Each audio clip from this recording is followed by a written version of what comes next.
don't even care if it makes sense coming out of their mouth. No, they don't care. They just say it, and that makes it so. Grassroots, bottom up. Nope. Democracy served. This came directly from the president of the United States to his vice president. He endorsed her, and now we're done. We're done. Enough said.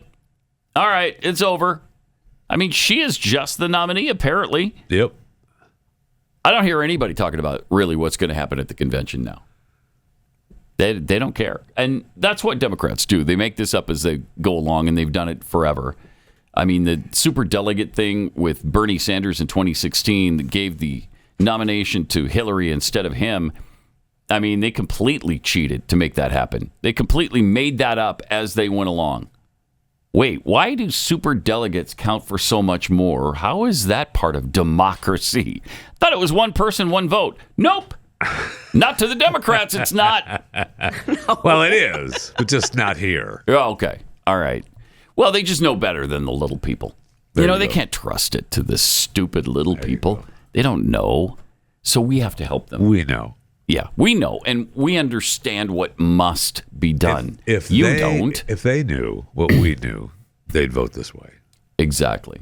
And we can't trust them because they're just too stupid. They don't know. A lot of them didn't go to like Harvard or Yale like we did. No, they did not. Some of them did go to colleges, but scuzzy ones, skanky colleges. Yes. Can't really. Do you know some of them went to like community colleges? Oh, you talk about skanky. Oh, that's the definition of skank. That's probably right next door to a Planned Parenthood. We don't want to do that.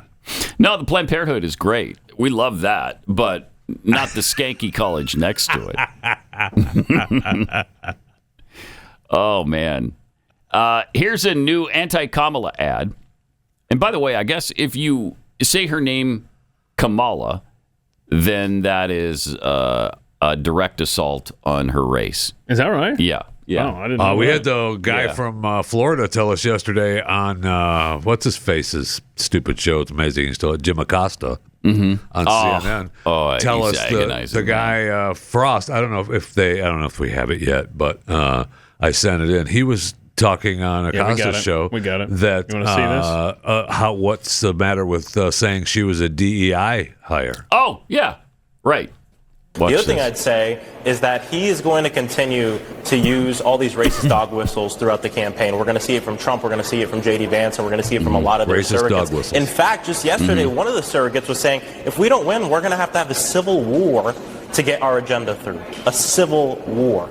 And so this is an organization, this is a right-wing campaign that's going to be racist, misogynistic against the vice president, but we're going to stand on the issues and what really matters. It's the fact that she is qualified. They want to call her a DEI president. They do. We do, because she has is more experience than Trump and J.D. Vance combined times a million, right? She times worked a at million. the state level. She was the attorney general. She's vice president of the United States. She was a senator representing one of the largest states in the entire country. And so these are just racist dog whistles. Stupid. Whenever you hear DEI, I want you to representing one of the largest about the N-word. I want you to think about racist words. That's what they actually mean.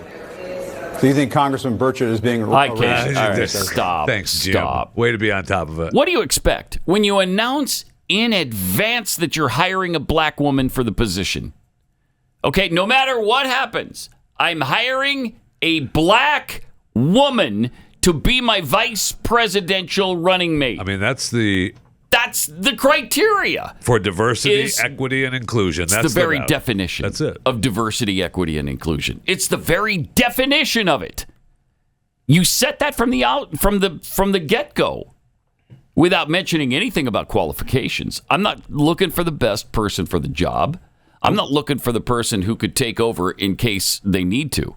I'm looking for a black woman.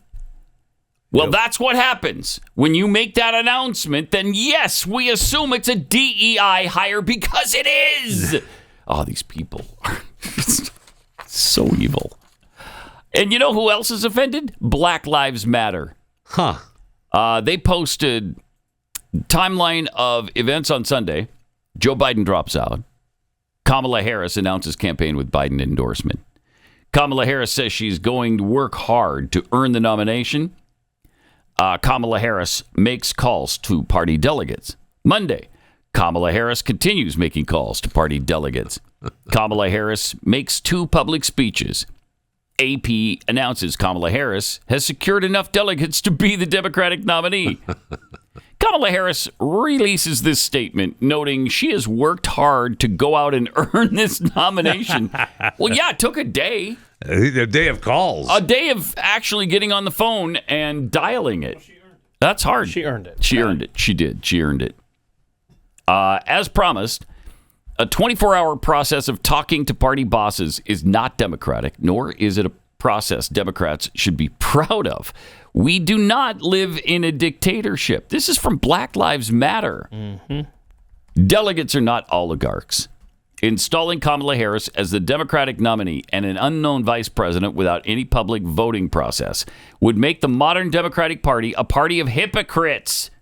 We call on the DNC to create a process that allows for public participation in the nomination process, not just a nomination by party delegates. Wow. Wow. Who got a hold of their account? Wow. That is outstanding. When was the last time we agreed with anything Black Lives Matter said? 2 seconds ago. Yes. That's been the only time. That was the first and last time it's happened. That's incredible. Mm-hmm. But that's so well put. Yep. I mean, look how fast this thing happened. And all of a sudden, we're supposed to just shut up and go along. No.